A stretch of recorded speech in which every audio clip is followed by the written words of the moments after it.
আজকে করব পমফ্রেট মাছের ঝাল ফ্রাইসি।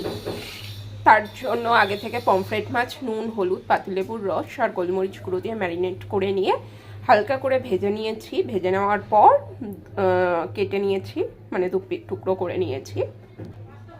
মাছটা ভেজেছি সরষের তেলে, আর এখানে প্যানে সাদা তেল দিয়ে নিয়েছি টোটাল রান্নাটা করার জন্য। এখানে দেখো পেঁয়াজ একদম পাতলা পাতলা করে কেটে নিয়েছি বেরেস্তা করার জন্যে। আর যেহেতু বেরেস্তা করবো ওই জন্য একটু নুন দিয়ে নেবো পেঁয়াজটা তাড়াতাড়ি ফ্রাই হয়ে যাওয়ার জন্য।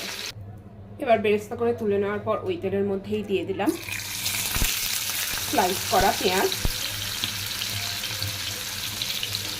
পেঁয়াজটা একটু নাড়াচাড়া করে নেওয়ার পর দিয়ে দেবো রসুন কুচি আর গ্রেট করা আদা।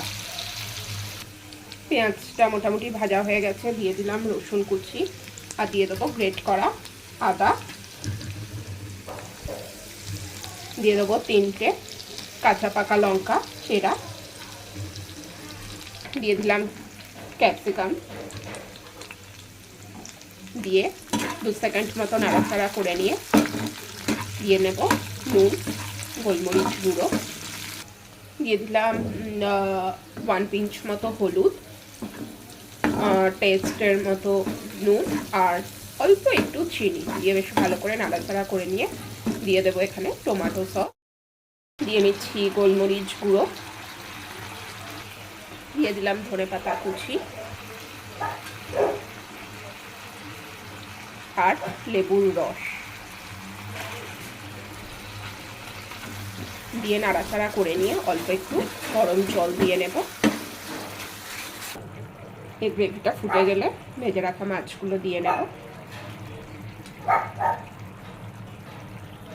দিয়ে একটু এপিট ওপিট করে নেবো মিক্সড করে দেওয়ার জন্যে।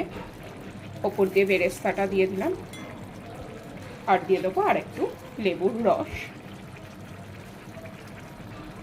দিয়ে 2 মিনিট মতো নাড়াচাড়া করে নিলেই রেডি আমাদের পমফ্রেটের ঝাল ফ্রাইসি। তো রেসিপিটা কেমন লাগলো জানাতে একদমই ভুলো না। আর যারা আমার চ্যানেলে নতুন বন্ধু তারা প্লিজ সাবস্ক্রাইব করে পাশে থেকেও, কেননা এইরকম নিত্য নতুন ইউনিক রেসিপি পেতে চাইলে সাবস্ক্রাইব তো করতেই হবে। দেখো তৈরি।